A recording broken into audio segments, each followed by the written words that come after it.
একজন সাধারণ নাগরিক হিসেবে মাথা ঠিক থাকছে না। চারদিকে যা দেখছি তাতে এই সরকারের স্বৈরতন্ত্রের নগ্ন রূপটা আরও একবার পরিষ্কার হয়ে যাচ্ছে।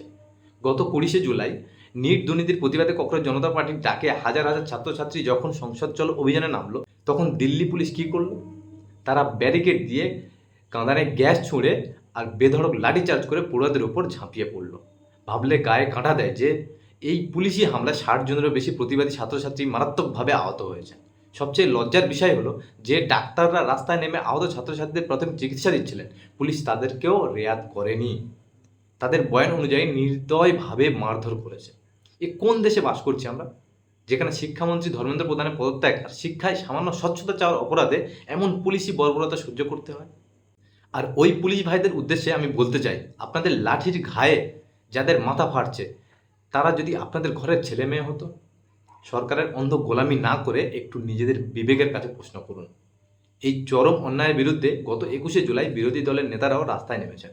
রাহুল গান্ধী, মল্লিকার্জুন খাড়গে এবং অখিলেশ যাদব যখন প্রধানমন্ত্রী মোদির বাসভবনের সামনে ধর্নায় বসলেন, তখন পুলিশ তাদেরকেও আটক করে। অন্যদিকে শরদ পাওয়ার, অরবিন্দ কেজরিওয়ালের মতো শীর্ষ নেতারা যন্তর মন্তরে গিয়ে ছাত্রদের পাশে দাঁড়িয়েছে।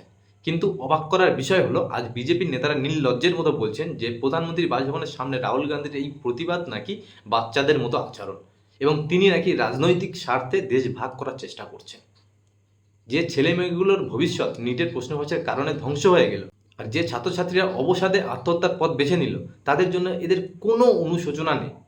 উল্টে যারা প্রতিবাদ করছে তাদেরকেই দেশ বিরোধী শক্তির সাথে হাত মেলানোর তকমা দেওয়া হচ্ছে। একজন সাধারণ মানুষ হিসেবে আমার একটাই কথা, ক্ষমতার এই আস্ফালন বেশি দিন চলবে না। পুলিশের সরকার যদি ভাবে গায়ের জোরে এই আন্দোলন থামিয়ে দেবে, তবে তারা ভুল করছে। আসুন আজ আমরা সাধারণ মানুষ সবাই এই তরুণ প্রজন্মের পাশে দাঁড়াই, কারণ এরা হারলে আমাদের দেশের ভবিষ্যৎ হেরে যাবে।